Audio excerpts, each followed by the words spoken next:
Welcome to round 3 of Hawk Talk. I'm Chris Walker alongside my broadcast partner, Chris Lucey. And we're going to talk to you about a lot of things today on this edition of Hawk Talk. First of all, the Harbor Hawks had a road trip. They had a couple of rainouts and then a doubleheader against Harwich. And before the road trip started, the team was trying to find their way, losing a couple of games in a row after winning opening day. And the road trip started off a little bit shaky. It was a 6-0 loss to Harwich in game 1 of that doubleheader. But then the second game was a 9-inning 0-0 tie, and that got this team back on the right direction. But Chris Lucey was the only guy there for game 1. I was driving back up from my hometown in Connecticut. So how did this road trip feel getting started off? Well, it got started off well with a great game from Riley Gillum. He was dealing early on until he unfortunately took a line drive off the chest. He was able to get off the field under his own power. He's totally fine now on a tryout with USA Baseball. We may or may not see him for the conclusion of the season. But again, it was just a game where offensive opportunities got away from the Harbor Hawks, and then some big hitting from the Mariners just put it out of reach in that first game. It ended up being a 6-0 loss for Hyannis. And then in game 2, when I rejoined you, the protocol for 7-inning games, because it's a doubleheader, is that you play up to 9 innings, and if it's tied after that, it's a tie, and each team gets 1 point. But that's when I feel like the good started happening for Hyannis. The pitching was dominant, and I think that carried them into the next couple of games.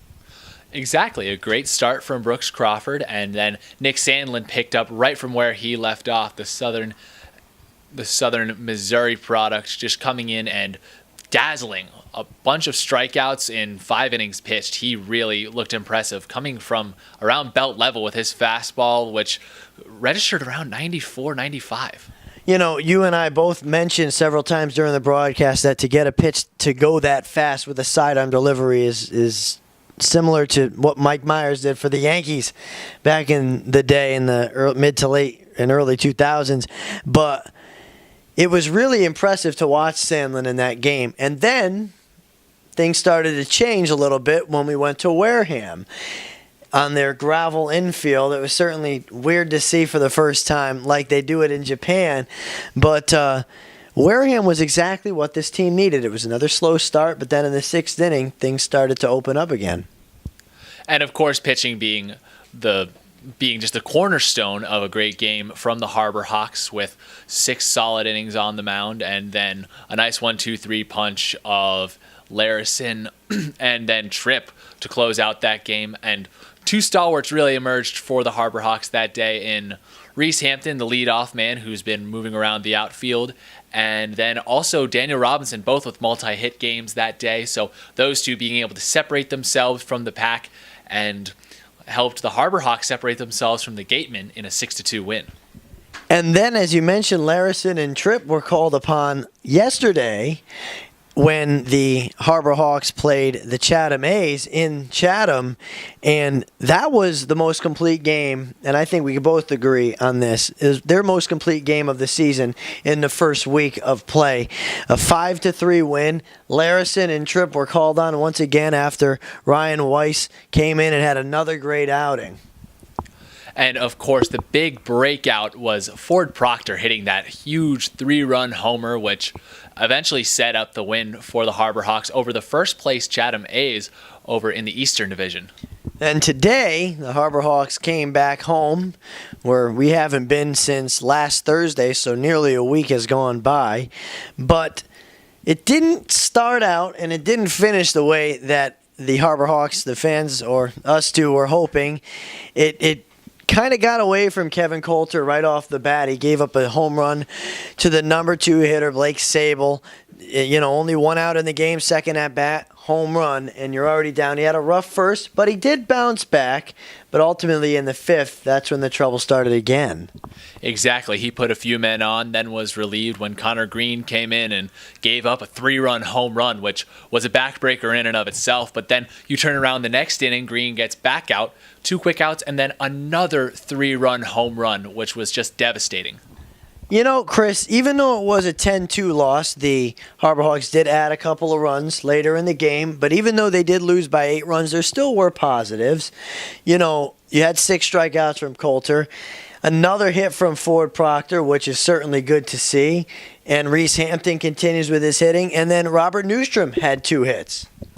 Exactly. And Coulter, I think the biggest thing for him that he can take away from this game is he was able to bounce back. The first inning was very rough for him, not only that home run, but he got his way out of a bases loaded situation directly after and regrouped to have himself a nice outing. It's just that he put 2 men aboard and then Connor Green let up that homer, so a few more earned runs tacked on in his name.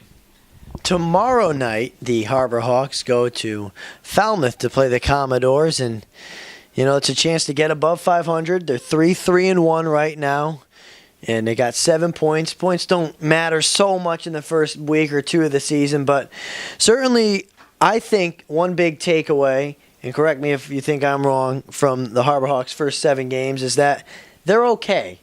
They had a bit of a struggle. They struggled tonight, but they're okay. They're 500 still, and they have plenty more games, and they're right in the middle of the pack, which is where you want to be.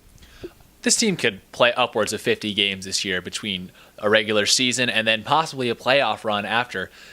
And if you just, take your lumps early on in the year, you work out the kinks right now, this could easily be a premier ball club in the Cape Cod Collegiate League, just based off the fact that we've seen tremendous pitching so far already. And when the bats are alive, this team really is formidable because they're so great in the field too. They're just slick fielders and don't really commit too many errors. Well, that's it for Hawk Talk this week. This game, I should say. We'll be back next home game. That's Chris Lucey. I'm Chris Walker, signing off for the night. Good night.